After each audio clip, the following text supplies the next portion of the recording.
and this is the Low Theory. I do this every single Thursday. I've had some of your friends on here. Ed OG's been on. Okay. We've had Rhyme Fest on.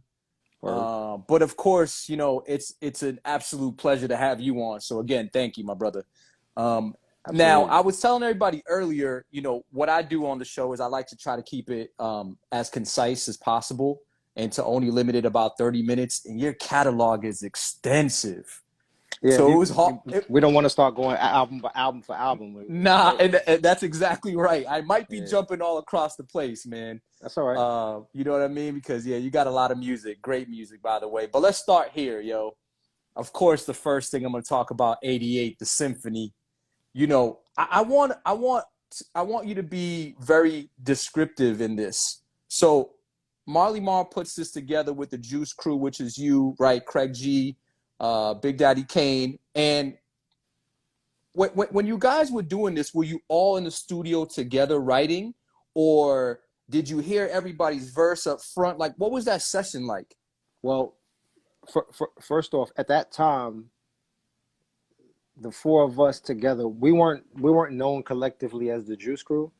The Juice Crew was something that came before me, before Kane, even before G-Rap. G-Rap was G-Rap on. He might have been on Juice Crew All Stars, but it started with that song Juice Crew All Stars, and I hadn't even met Marley when that record came out. So the term Juice Crew had already been out there, had already been being pushed and promoted as a collective. And I think at the time, I could be mistaken, but I think it was Shantae Shan, Mr. Magic, Marly Marl, Craig G, and I think Biz, but I'm not even sure if Biz was included in that umbrella. But anyway, Right.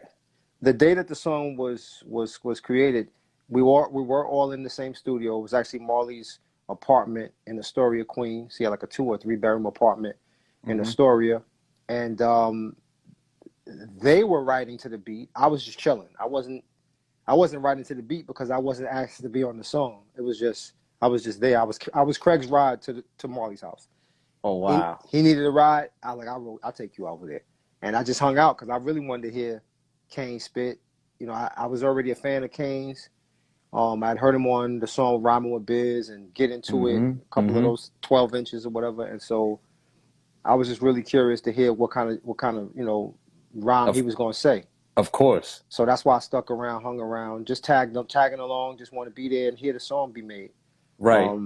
I didn't even get the opportunity to be on the song until the three of them, Craig, G-Rap, and Kane, were passing the buck on who was going to go first. Nobody wanted to go first.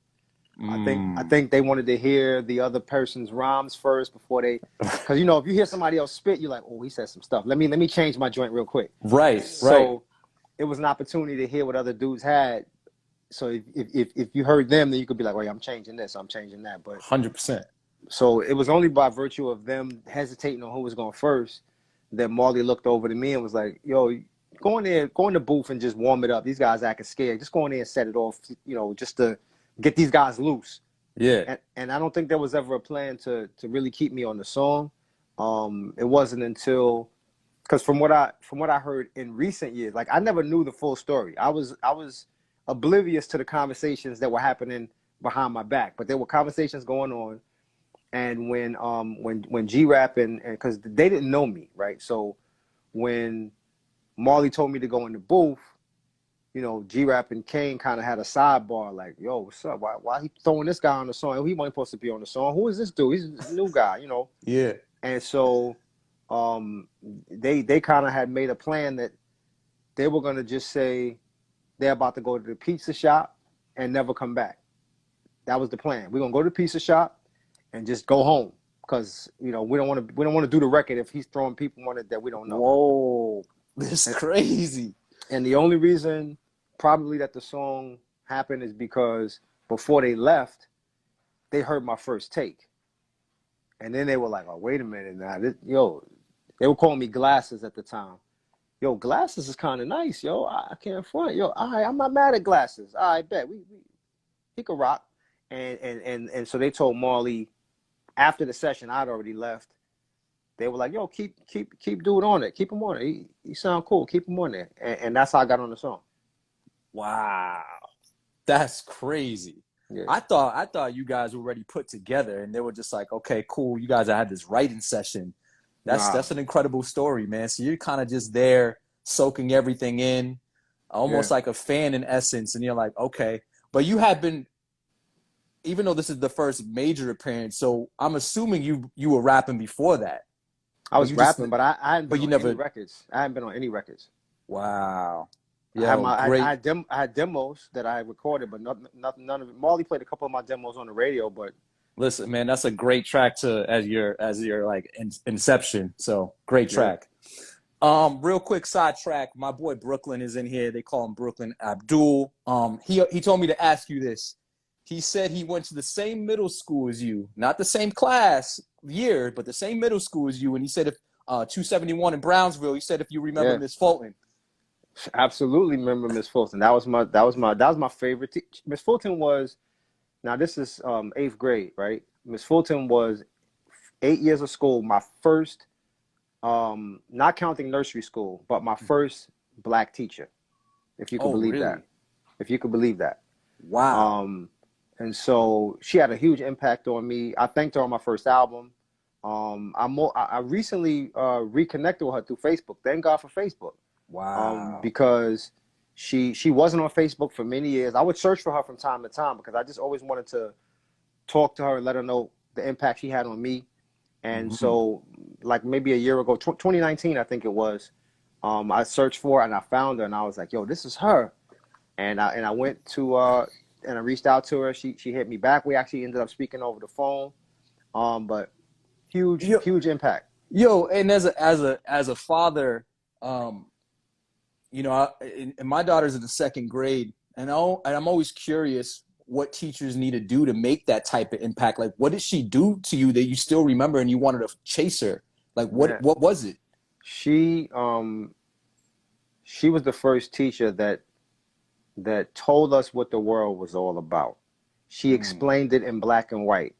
She said, you know, you're at a disadvantage out here. This is essentially her message.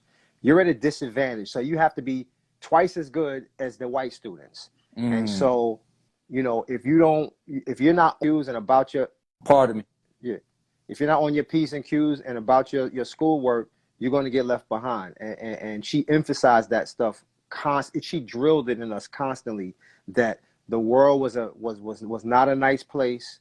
And the world for us in particular was not going to be a nice place. And if we weren't on top of our business and on top of our books and our grades, we were going to get left behind. And she used to always just talk about our future and what we had in front of us if we didn't do the right things. Wow, that's amazing, man. That's great. We definitely need more teachers like Miss Fulton. Absolutely. Fast forward a little bit. 1994, Born to Roll. Would you say it's probably your biggest record as far as sales wise? Yeah, I would say sales wise, yes. As far as singles, biggest record. Now, I feel like that was like the car anthem. Like any car club or car show had to play that during those, you know, 94, 95, yep. Exactly. Yep. What was that inspiration like? Like, why did you cater to kind of that, you know, the car scene? And also tell me, like, what was your car collection like back then? Well, I was a car enthusiast. I collected car books, not cars. So I had a lot of magazines. Okay. You know, trucking magazine, lowrider magazine. It's so many different ones. I probably had 300-400 car magazines in the crib. And so I was always just looking at different rims, different paint jobs, engines, all that. I was just into it. Yeah. And so I did a song on my album Slaughterhouse called Jeep Ass Nigga, and it was about it was the same lyrics as Born to Roll, just a different beat.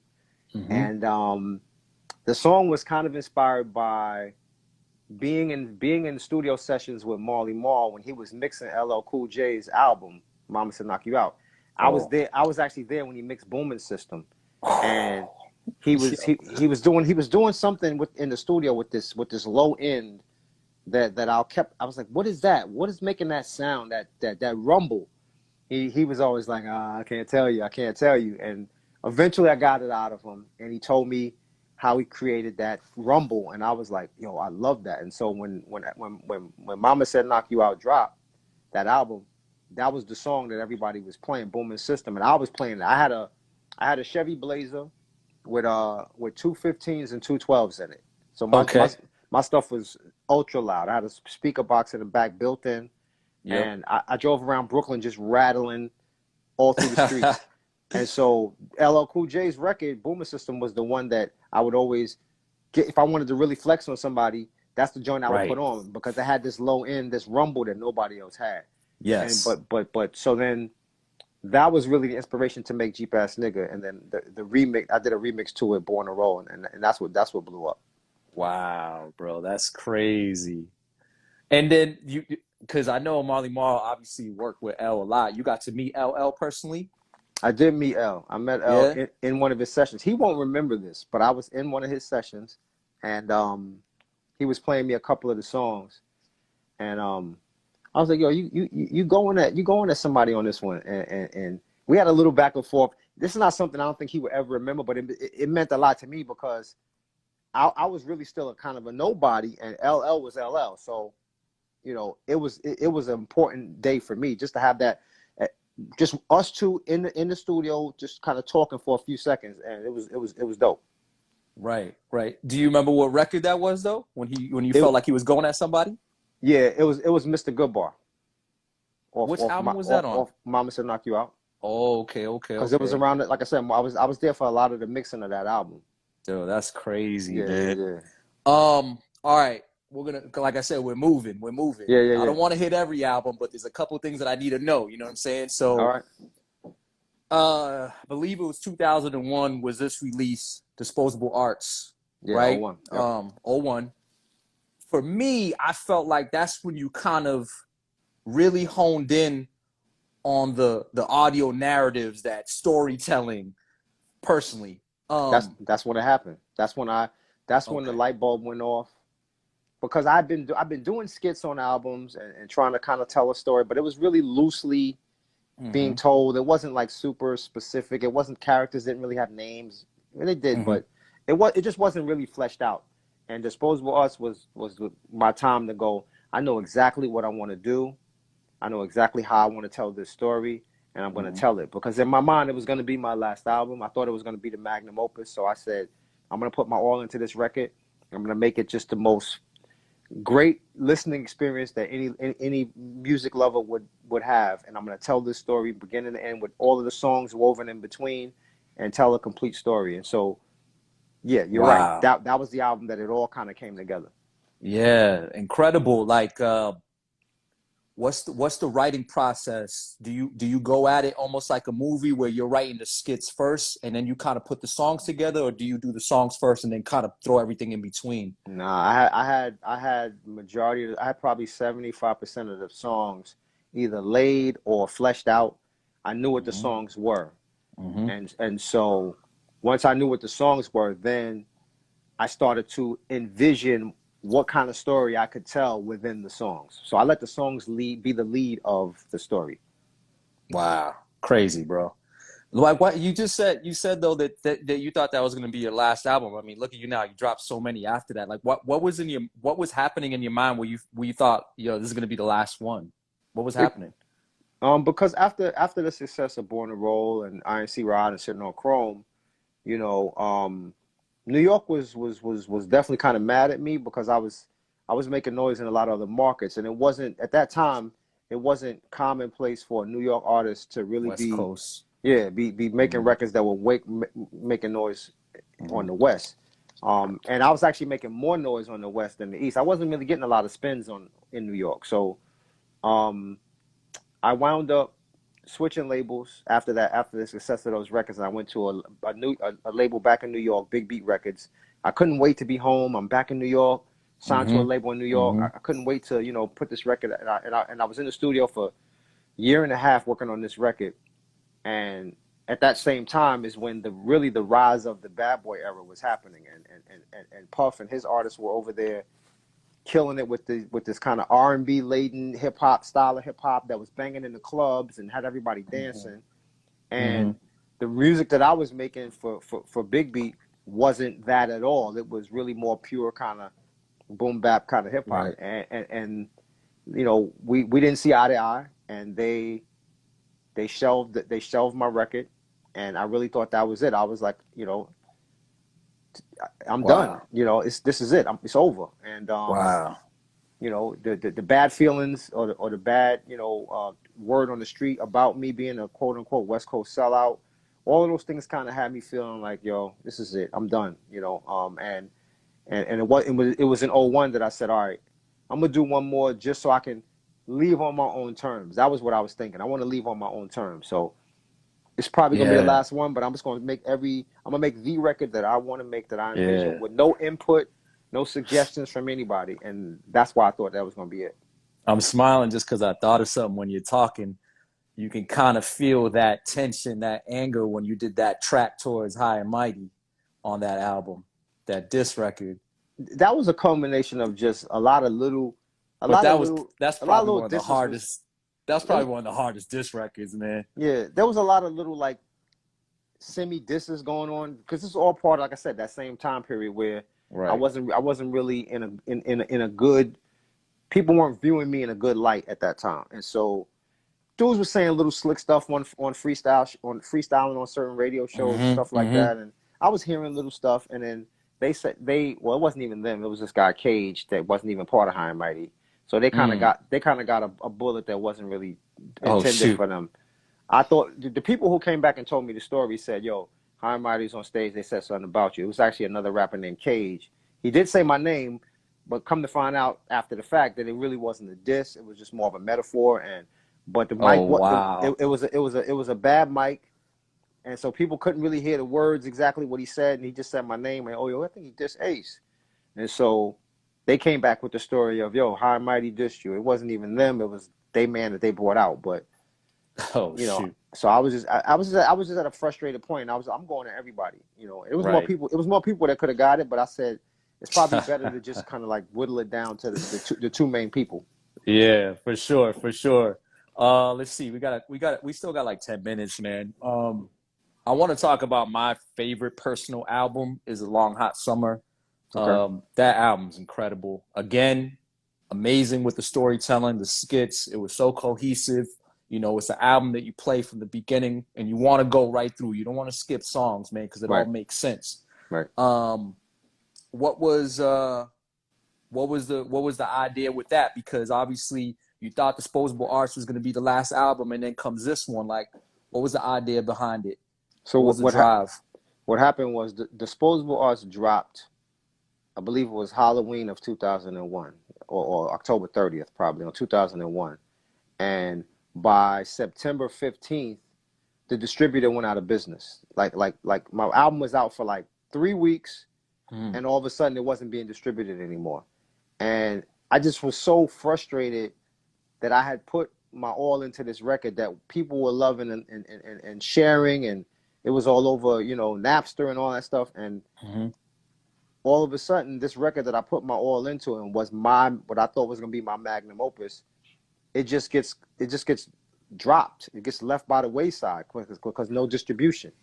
And so I said, I can't go out like that. I gotta let people know about this album, because there was no budget anymore for marketing promotions. So what I'll do is I'll do one more record, and I'll make that record be the prequel story to Disposable Arts. So at the beginning of Disposable Arts, you have my character coming out of proverbial jail. Right. And so I said, I'll tell the story that led up to the character going into jail. So I said, I'm going to make Disposable Arts about that. So the whole album is that summer, right before my character gets locked up. And so my thinking was, now when I go on this press run for the Long Hot Summer, people are going to ask me questions about the album, and I'll be able to explain in every interview, oh, there's another album, Disposable Arts, that's attached to this. You guys need to get that to hear the whole story. Ooh, that's smart. Yeah. You was smart with it, knowing what was happening with it. You're like, Yeah. let's bring it right back. Yep. Wow, that's crazy. Yeah, you did the song, you did the album with Edo. Did Edo ever take you to Roxbury? Yeah, I've been out there. We hung out there a little bit. A little bit. Word. Yeah. How do you feel about the Bean? 'Cause that's where I'm from. The Bean is cool, man. You know, people don't know this, but I almost was raised in Boston. Word. I lived in I did 2 grades, 4th grade and 5th grade in Boston, and I was living in Malden. Whoa, time out. Seriously? Yeah, yeah. My mom, Yo, I used to my live in Malden. my That's mom, my crazy. mom's had a job opportunity out there. So for 2 years we were living out there. I was actually going back for the summers. I was going back to Brooklyn, Okay. and kids was clowning me for how I talked because I started dropping the R's, and I was like, you know, I wasn't Right. saying car, I was saying car, and they was like, "Oh, Right. you talking funny, man." Oh shit. I picked it up so quick, but the job didn't work out, so we went back to Brooklyn, and obviously the rest is history. But just imagine, Wow. had that job turned out to be a positive, you know, a career move for her, I would have been in Boston from 4th grade on. Wow. I had no idea. Yeah, That's crazy yeah, for yeah, man. sure. Yeah, Wow. Man, I'm learning so much. Yo, let's fast forward, bro. The recent album, A Brooklyn Story with you and Marco Polo. yeah. Now, if anybody's in the chat right now who doesn't have that, go stream it, go get it. Incredible album. Here's what I like about it that cats might not know. Again, you're very thoughtful in what you do. You spelled Brooklyn not the way New York spells Brooklyn. Yeah, You spelled it the way that the Dutch spells Brooklyn. yeah. And you know, if you go back and do your history, a lot of cities, a lot of streets and different places in New York are actually Dutch names. And so that was the thought process behind it, correct? Absolutely, the thought process behind it.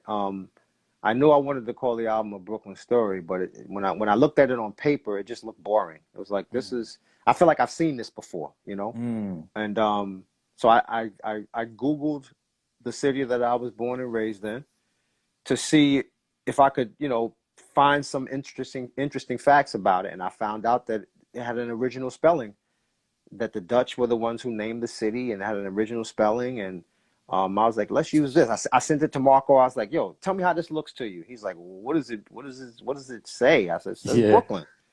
And he's like, I kind of like it. And we went with that. And I'm glad we did. I'm glad we did because, you know, we got a chance to have those conversations as well in interviews Right. and tell people about the history. It's so many names of areas in New Right. York City and city, like the Holland Tunnel. Like, come on, Right. that's named after the Right. Netherlands. New Amsterdam. Yo, Amsterdam Ave. Like, Right. it's so many different parts of New York that have Crazy. Dutch names. Right. Yeah. That was very thoughtful, man. And it like you said, it creates that conversation piece around the album. The album itself is fire. I think you and Marco Polo are a great team. You kill it over his beats. He knows exactly what beats kind of cater to your sound. It's a dope album. He actually doesn't know. What? He doesn't know. The type of beats that work with you? He sends me everything he makes, and I go yes, no, no, no, yes. Say word. Yeah, he's just throwing a whole bunch at the wall and hoping something stick.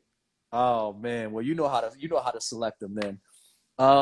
Yo, listen, that's about it. And I obviously want to keep it going because there's so many in between things that we can talk about, man. Your catalog, like I said, is extensive. But you know, right now I see you on your cycling game. You're heavy with the exercise. I love that. Gotta be. Yeah, it seems like that's besides rapping, that's one of your passions, huh?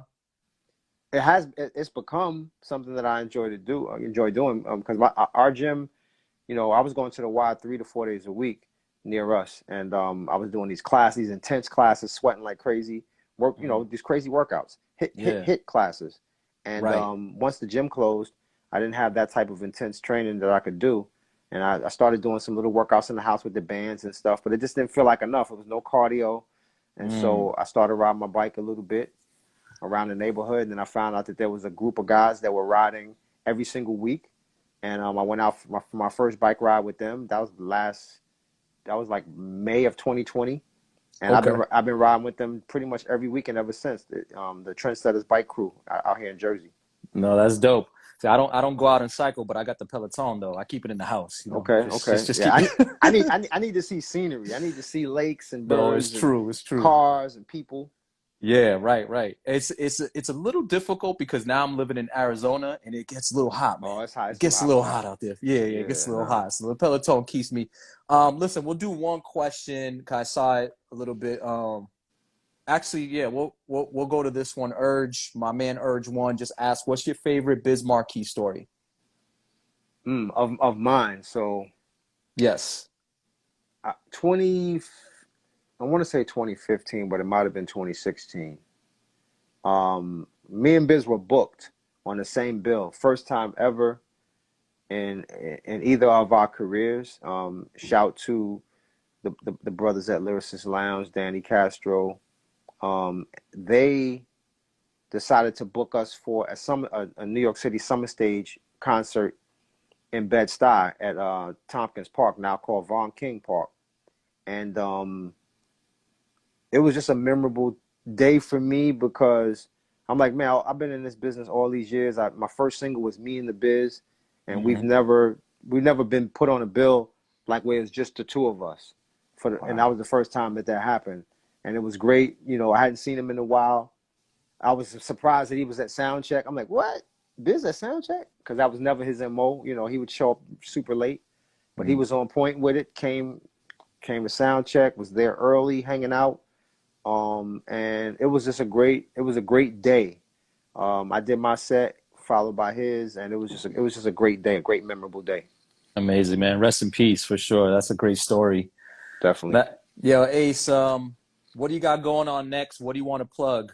We'll just leave it on you right now. Me and Marco Polo have already started to put together the music for the next record. We're going to come back with another record, the two of us. I've been writing a musical for the last 2.5 years, hip-hop musical that's loosely based on three of the storylines on 3 of my albums. Very loosely based, but some of the so you'll recognize some of the character names. Fats is in there. I have this record with this jazz collective called Analog Players Society. It's a song called Home in America that came out recently. There's a video about to drop. And that record is just talking about what I was going through in my mind throughout the year of 2020 with everything that was going on, you know, politically and January 6th and all that kind of stuff. So I kind of speak on those topics on that song. So definitely check that out. Perfect, man. Everybody make sure if you're not following him, make sure you follow him right now. Ace, thank you for jumping on the Low Theory with me, man. If you ever want to come back on, the door is open, brother. Definitely, man. Thanks for having me, brother. All right, bro. Take care. All right. Peace.